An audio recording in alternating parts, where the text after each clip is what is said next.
Selamat pagi anak-anak. Pada hari ini kita akan belajar dalam satu ruangan bersama-sama, yaitu pembelajaran kelas rangkap. Yang di sisi kanan ibu ada murid kelas 1, yang di sisi kiri ibu ada murid kelas 2. Sebelum kita mulai pembelajaran hari ini, mari kita berdoa bersama. Berdoa bersama dimulai. Berdoa selesai. Setelah berdoa, kita menyanyikan lagu wajib. Lagu apa ya anak-anak?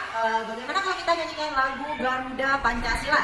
Ayo sama-sama. 1, 2, 3. Garuda Pancasila, akulah pendukungmu, patriot proklamasi. Pada pembelajaran kali ini, ibu akan menerangkan pembelajaran. Untuk kelas 1 kita akan belajar tentang Garuda Pancasila dan simbol-simbol yang ada pada burung Garuda Pancasila. Untuk kelas 2, ibu akan mengajar tentang arti lingkungan bersih dan sehat yang ada di sekitar kita. Jadi untuk anak kelas 2 silahkan dibuka bukunya dan dibaca materi tentang lingkungan sehat dan lingkungan tidak sehat. Ibu lanjut untuk di kelas 1 dulu ya.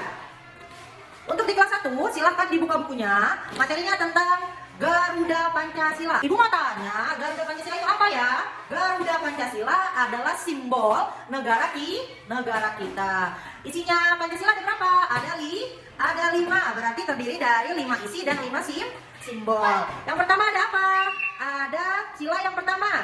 Apa bunyinya? Ketuhanan yang Maha Esa. Yang kedua ada kemanusiaan yang adil dan beradab. Yang ketiga ada sila persatuan Indonesia. Yang keempat ada apa anak-anak? Keempat. Apa bunyinya sila keempat, Kaihan?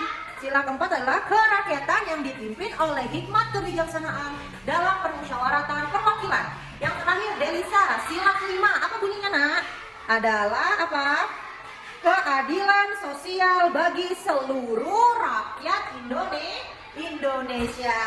Ya benar. Jadi tadi itu adalah bunyi-bunyi dari Pancasila yang terdiri dari 5 sila dan terdiri dari 5 simbol. Sila pertama, ketuhanan yang Maha Esa. Simbolnya apa? Simbolnya bintang. Yang tahu apa arti simbol pohon beringin? Simbol pohon beringin adalah pohon beringin kan besar. Berarti maksudnya Indonesia bisa meneduhi semua rakyat Indonesia. Selanjutnya sila yang terakhir adalah apa?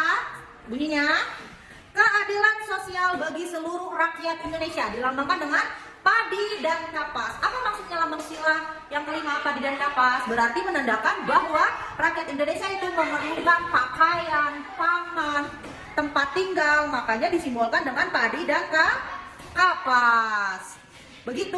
Jadi setiap lambang dari Pancasila memiliki arti. Jadi anak-anak ibu sudah paham ya? Apa arti lambang-lambang dari Pancasila? Sekarang silahkan dibuka bukunya, lalu kemudian kerjakan latihan yang ada di bawahnya mengenai Pancasila dalam kehidupan sehari-hari. Silahkan dikerjakan. Ibu mau lanjut menerangkan untuk kakak-kakak kelas di samping, untuk yang kelas 2. Baik, anak kelas 2, kita belajar tentang pengertian lingkungan sehat dan lingkungan tidak sehat. Apa sih pengertian lingkungan sehat dan lingkungan tidak sehat itu? Lingkungan sehat ialah lingkungan yang kondisi udara, air, dan tanahnya bersih serta terbebas dari pencemaran dan polusi. Sedangkan lingkungan tidak sehat menunjukkan kondisi yang sebaliknya, yaitu lingkungannya kotor, tercemar, baik udara, tanah, air, banyak limbah kotornya, tidak nyaman, udaranya tidak sehat. Berbeda dengan lingkungan yang sehat, udaranya bersih, airnya bersih, lingkungannya tidak tercemar. Itu berarti menandakan lingkungan yang sehat, yang dimana udaranya masih sejuk, banyak angin sepoi-sepoi, masih bisa kita menghirup udara dengan segar, tidak banyak polusi, tidak banyak asap. Kita tinggal di lingkungan yang sehat atau tidak sehat? Kita bisa melihat dengan apa? Dengan cara memperhatikan di lingkungan sekitar kita. Pertama yang harus kita perhatikan adalah bagaimana kondisi air di sekitar kita. Airnya bersih atau tidak, kumuh atau tidak, udaranya berpolusi atau tidak, udaranya sejuk dihirup atau tidak, banyak asapnya atau tidak. Yang ketiga, masih banyak dedaunan di sekitar kita, pepohonan tidak, atau sudah banyak debu dan gersang. Lalu di lingkungan sekitar kita bersih atau tidak, banyak sampah yang berserakan atau tidak. Itu menandakan lingkungan yang sehat dan tidak sehat. Kalian pun bisa membedakan lingkungan yang sehat dan tidak sehat yang ada di sekitar kita. Ini ibu ada gambar.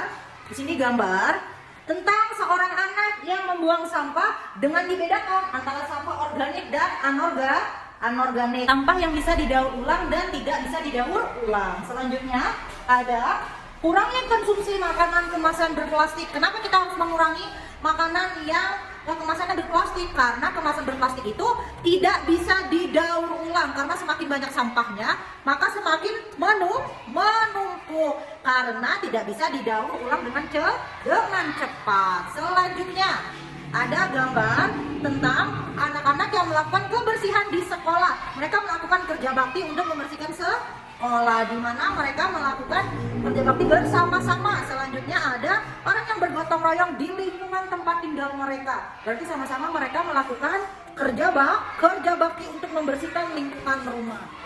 Selanjutnya ada ayo buang sampah di tempatnya. Buang sampahlah di tempatnya, karena kalau kita buang sampah sembarangan menjadikan apa? Lingkungannya tercemar, lingkungannya kotor. Lalu jagalah kebersihan lingkungan di sekolah.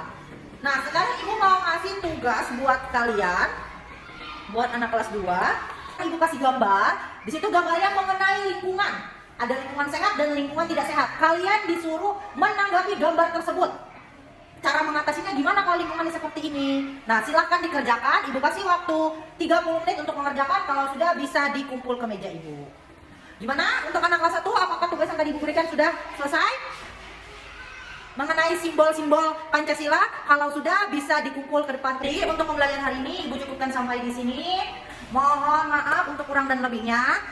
Jadi sebelum pulang, marilah kita berdoa bersama-sama. Berdoa dimulai. Berdoa